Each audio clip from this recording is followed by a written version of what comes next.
welcome to my story cabin. Have you come along for a story? Excellent. Let's see if we can find what we need. A story waistcoat. Now, you don't actually have to wear a waistcoat to tell a story, but I do rather like them. There we go. Ah, yes. And my story stick. Good. I think we're ready to start. And we shall begin like this. Once upon a time it was, my friends, and twice upon a time it may not have been, because after all, I am a storyteller. But once upon a time it was that there lived in the middle of a great forest the biggest, grumpiest ogre in the whole wide world. Shambler was his name, and he lived in the heart of the forest where two paths met. One that ran north to south and one that ran east to west. And if anybody travelled by those forest paths, they ran the risk of meeting Shambler. And if Shambler saw one of them, he would step out onto the path in front of them. He would take a deep breath like this, and he would go, "Roar!" And anyone who heard him roar would go, "Whoo!" and go running back the way they had come. That's how scary it was. Now, on the day of our story, a young woman called Elenor was travelling from the village in the east to the village in the west. She didn't have time to go on the path that ran round the outside of the forest, for that took many days. So she decided to take the path through the forest. Although it was a sunny day and there was not a breath of wind in the air, Elenor noticed as she came towards the crossroads where the two paths met that some of the trees had started moving. And out onto the path in front of her stepped Shambler the ogre. He looked down at Elenor. He took a deep breath. And you know what he did, don't you? He went, "Roar!" Now remember, anybody who heard him roar in the past had leapt in the air and gone running back the way they'd come. But not Elenor. She wasn't having any of it. She said, "Nope, not frightened, not even a little bit frightened. Why do you roar at people?" Shambler looked down at her and took an even deeper breath. And he went, and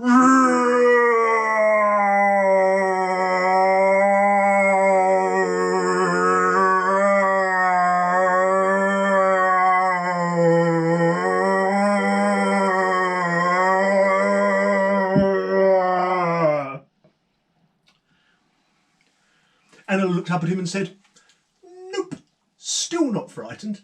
Come on, why do you roar at people? You don't eat people, you eat the tops of trees. We know that. That's why you're so tall, it allows you to do that. So why do you roar at people?" Shambler looked down at her again and took an even deeper breath. And went, "I'm so unhappy." Great big tears started running down his face, falling down to the ground. They were so big they splashed and they were getting Elenor wet. She said, "Stop, stop, stop. No, stop it, no crying. Why do you roar at people?" "Well, you see," said Shambler, "I've got these great big feet. And my left foot, when I pick it up and put it down, goes bloof, clump. And my right foot, when I pick it up and put it down, goes clump, bloof. So when I walk, it goes bloof, clump, clump, bloof, bloof, clump, clump, bloof. And my feet are so big and heavy. And all I really want to be able to do is dance." "What?" said Elenor. "Dance?" "Yes, said Shambler, but me feet are too big and heavy. You mean that's what it's been about all these years? Asked Elenor. All the yelling at people has been about the fact that you can't dance? Yes, said Shambler. Well, why didn't you tell someone, said Elenor. If you're upset or angry, about something, you should tell someone and then they can help you. Look at me. I'm a shoemaker. Now you've told me, I can help you. Meet me back here at midday tomorrow and we are going to make you a pair of dancing shoes. The very next day, at midday, Elenor arrived with 40 of her friends and neighbours. Shambler was there, and although many of the neighbours and friends were a little frightened of him, Elenor reassured them, and they got him to sit down and put his feet out in front of him. And let me tell you, my friends, they were awfully big feet. They were as tall as me and as wide as my stick is from side to side. But Elenor and her friends and neighbours were unperturbed. They didn't even give it a moment's thought. They went to work making the shoes. Some of them sawed up pieces of wood to make the soles for the big dancing shoes. Saw, saw, saw, saw. And some of them sewed together bits of brightly coloured leather to make the uppers for the shoes. Sew, sew, sew, sew.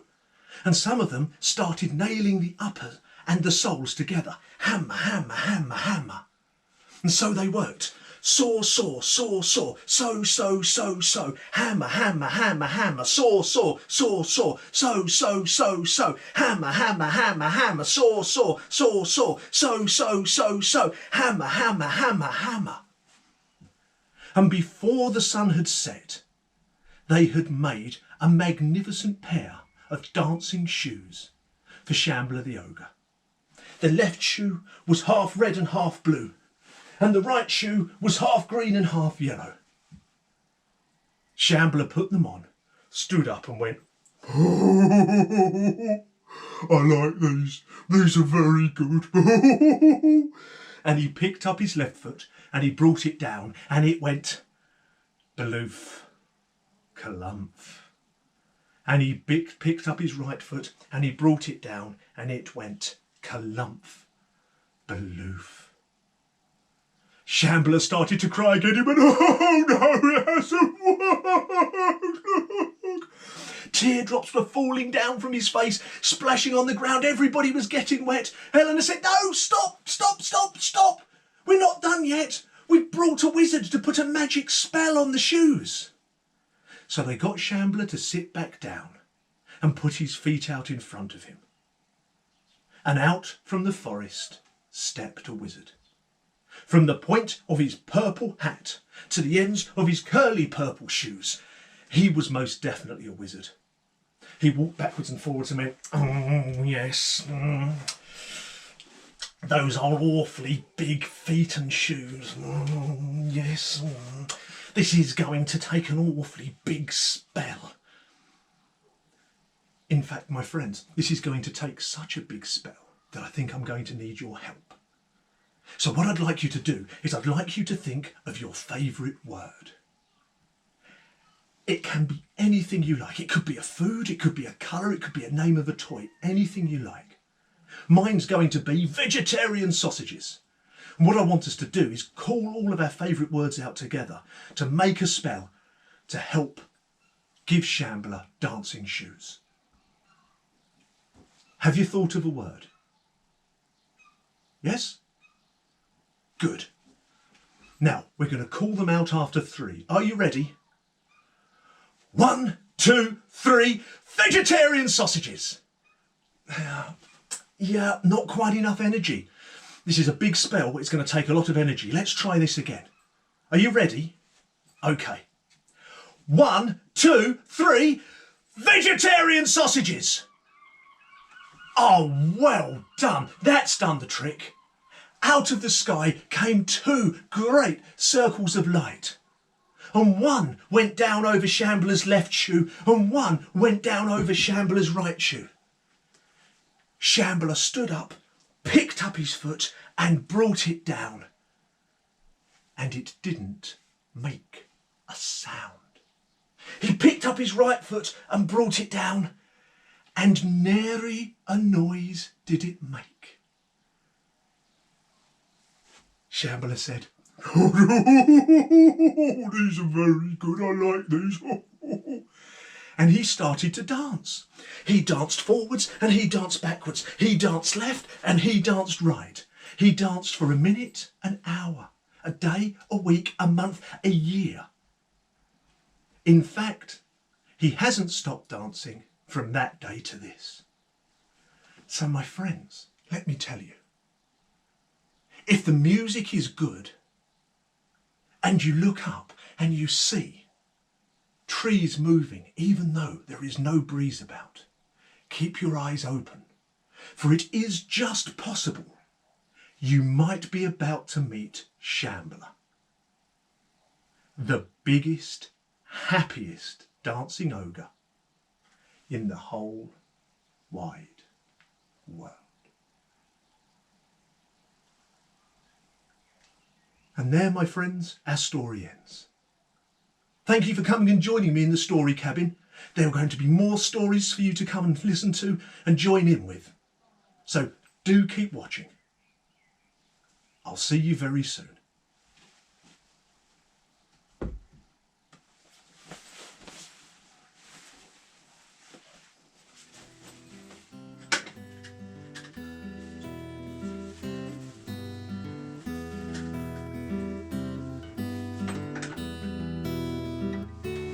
Bye for now.